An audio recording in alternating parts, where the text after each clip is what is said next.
me share. Okay, hello, good morning. This morning I'll be discussing my goat traveling experience. That was one of the questions we have in our last class. Somebody wanted me to discuss my goat rearing experience. Now I try to bring out something so that I'll be able, because if I just start telling story, it might not look so much. So I just bring some topics that will make me remember, just briefly write down some things that will make me remember what actually was happening. Now, this is what happened. This picture was from my house when I've not started rearing the big goat stuff. You see, generally in the rural side, when we're rearing goats, there's a system that has been existing in the rural side for years, and the system is such that the system is such that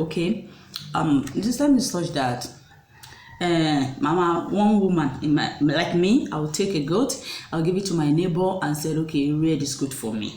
When I give my neighbor the goat, there's no specific agreement or anything. Just give the goats to your neighbor, and your neighbor will keep the goats. That's what we do in the rural side.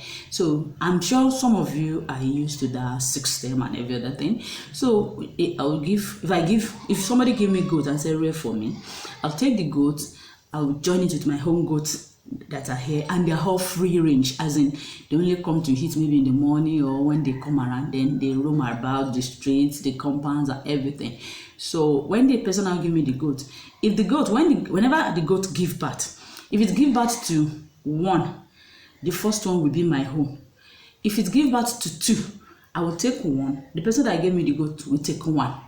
Then if the goat is given, so that is how we'll be sharing, as in take one, I take one, you take one, till there's no specific agreement, there's nothing on it. And if the goats die, there's no issue about it. You just report to the owner and say the goat has died, and it's normal thing that has been existing in the rural side for years before we were born. So so it's a free range system, and you just give your neighbor. And especially when you have a goat, like I have a goat, my goat give birth first and I give birth to the second one, and I don't want to do inbreeding, I don't want to keep all the kids together, so I'll give it to another farmer and said, this is rear this goat for me, or that kind of thing. So meanwhile, as we were doing that goat, short, so on the farm, I do crop production, as in I'm a crop farmer and everything. And every time I go to look for manure, cattle manure, chicken manure, and all sorts. I'm always searching for it all around. So in 2020, it was not a planned project, it was not anything, and I just wrote it online. I wish if that system of rural area just came to my mind. I was like, if I have like 100 goats or 200 goats now, I'll be using their waste for my crop. That was my thought, and I'll be using their waste for my crop, and it will reduce the stress of going to look for it, or the stress of going to buy or whatever. You understand? And then I wrote it. I just wrote it on Facebook, and people say, I'm interested. It's a cluster system, and people said, I'm interested, and that was how the goat project started. And then I checked, then in my area they were selling goat for maybe 8,000-10,000, and so I told people, okay, if you give me 2 goats at the end of 1 year, when it gives back, we'll be sharing. There was no concrete, just like the way they were doing it in the village. That was my thought. You see, it was when I started buying the goat. I have a big compound, I have a space at the back and every other thing. It was when I want to start buying the goat. I've started buying the goat. It's come to me. I can't keep, if it's in the village, if my goat roam around and did not come back home, or the goat get lost, I can just tell the owner that the goat get lost, or it's not something really whatever. But I look at it, how can I keep this goat roaming around and everything, So I decide, okay, let me camp there. So I decided to fence a place. I got money. That's my person. And when I was telling them, I said there's no need for them to feed them. We were doing free range. So I didn't ask anybody to bring feeding money. I didn't budget accommodation money. I didn't budget anything. I just felt, not ahead. But then it occurred to me when I started that, I cannot free range all this their goats, because it's wanted to be much. I don't even know. It's just, and so I fenced the place and I started buying goats. One of my silliest mistakes is fencing the place.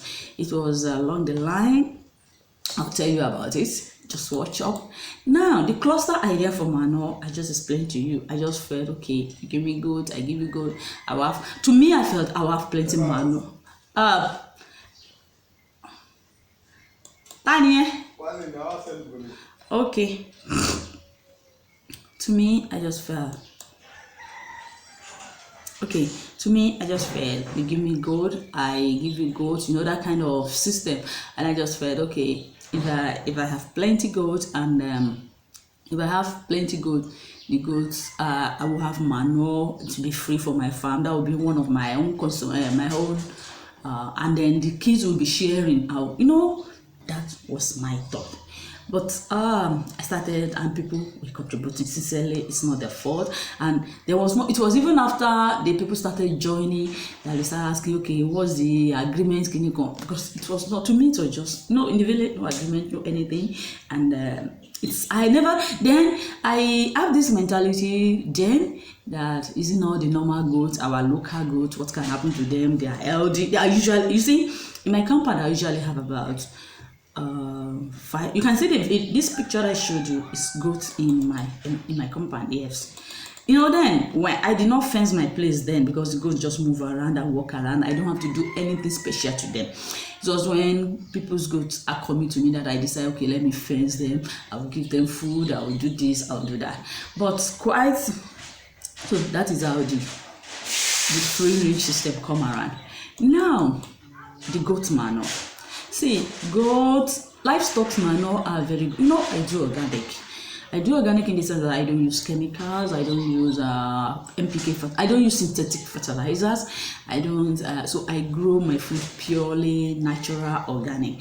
And for me to boost the soil, you can see the soil, for me to boost the soil, for me to always wake up my soil, for my soil to be healthy, for my soil to be healthy, for my soil to, I need to consistently add manure, as in, it has the nitrogen, potassium, phosphorus, and the many agents and everything. It has them all combined. So I need to boost my soil. Okay, fine. So because I need to boost my soil that way, so I thought goat manure is a good one. See, personally, on my own, if I'd had enough food or have money, I would have gone for cow. You know why? Cow waste is good, and cow produce bigger form of manure than goats. But buying, the money I will use to buy one cattle, the money I will use naturally to buy one cattle, the money I was supposedly used to buy one cattle will have bought me about 10 goats. Yeah. Yes. So I felt, let me go for goats. Honestly, which goat manure is a very good, very rich manure for soil too, same as cattle. It's just, that was how the goat idea. Imagine if I asked people to start contributing cattle, the money is much and everything. So that was my initial thought. Now we started going to the market. This is the market. When we started going to the market, you see, every 5 days in my locality, there are goat and cattle markets especially. So you go to the market and you buy goats from the market. And so I was going to the market. We'll go early in the morning, we'll stay, because market people will just gradually be bringing the goats. And in the market, just as usual as fruits and vegetables, you cannot, the owner of the goat cannot sell the goats themselves. They have to be an agent that will help them sell, except if you block them on the road before they get inside the market. The market politics as usual, as the way it happens in the crop production, our markets and everything, where farmers have no access to sell their produce themselves. So fine, we're going to the market. I even commission somebody will go. Sometimes you get to buy 20. But you see, my intention with the goat was, there are different types of goats.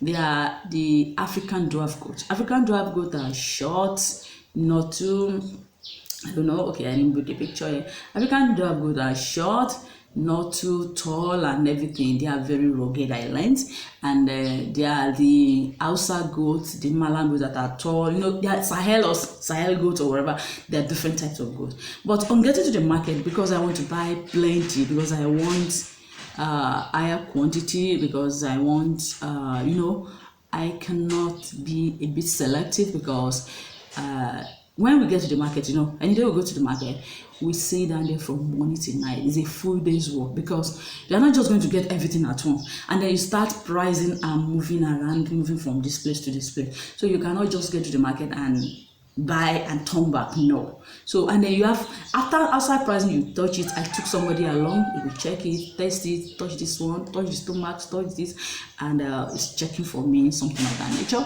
So we're always going to the market, and then whatever we get, we bring it to the house, and then we're bringing them to the house, and that was how we started.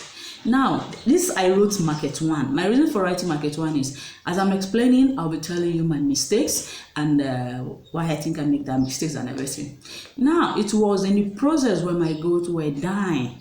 When they started dying, the goats were dying. It was when the goats were started. I will tell you how they become, but before they started dying, I realized it's not that I realized I know this market before, because I have friends that sell goats. But in their own case, they sell imported goats, like this kind of goats. I'm showing you this goat market too. Now, these people that are selling imported goat means their goats have been tested, their goats are not sick, you understand? Now, compared to this market, let me give you one instance here. Farmers, goat owners, we know. Let me ask you a question. If you have something, you have a chicken, you have a goat, you have a cattle that is doing fine and is producing, producing for you, is giving you two kids, or it's doing very fine, will you sell it? No. So one silly thing I realized later is that most goats you see in the market, 80% are not healthy. Because the owners they are possibly giving the owners challenges. Maybe they've been giving birth to kids that die. Maybe they've not been performing very well. That is why the owners want to sell them. You will not take something that is producing for you, that is doing well. You will not take it to the farm. You will not take it to the market. I didn't understand that early enough. Now, the same thing, the only reason why you will get some goats in the market might be healthy is that maybe the goat owner is financially constrained. He needs money to do some emergency or everything. But aside that, they don't bring the goats. The people don't take that. I look at it personally. How would I take my goat to the market when it's doing very fine, or my cattle or my livestock when they're doing very fine? It's when they're giving me challenges. I remember when I was in Mina. One of my neighbors was saying one of my neighbors said I saw she has a chicken that was producing 10, 11. And I asked her, she said, if you see this, if I tell you this chicken story, said her sister was rearing it somewhere else. And then one day her sister said the chicken, every time it will rear, the kids and the chicks are not staying, they will die, or they will not, sometimes we will say the chicken doesn't know how to rear chicks. So she decided she wants to sell it. And the younger sister, which is my neighbor, went there and she said, give me, let me go and rear it. She said, but I want to sell it, it's not producing well. He said, give me. She took it home, she brought it to our home compound then when I was in school. And she started rearing, and these chicks performed well, as in was giving 10, 11, 12 chicks producing. You understand? Well, that one I've not really read into it. It could be environment, it could be feeding, it could be a lot of things. The same thing happened to livestock. Like the example why I brought that is that you will not want to sell anything that is producing for you. You only sell the things that you feel this thing is not good for me, it's not good. Especially the rural farmers, that's how they do.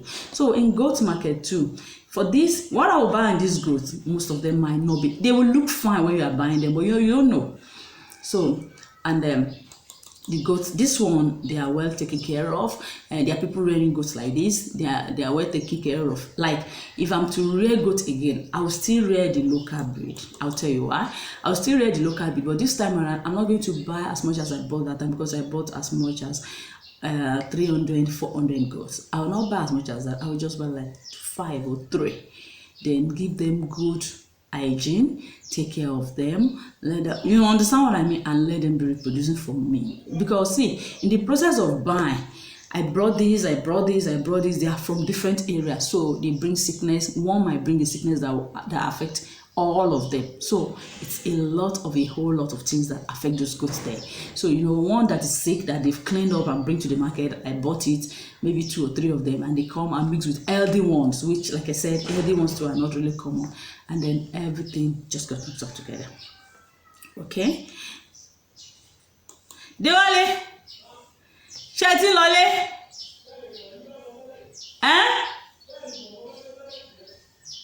Okay. Tó bá ń lọ ya bíbá mo fẹ́ fi nǹkan ránṣẹ́ sí Rọ̀gbà.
Lórí burúkú ni kíni, lórí burúkú.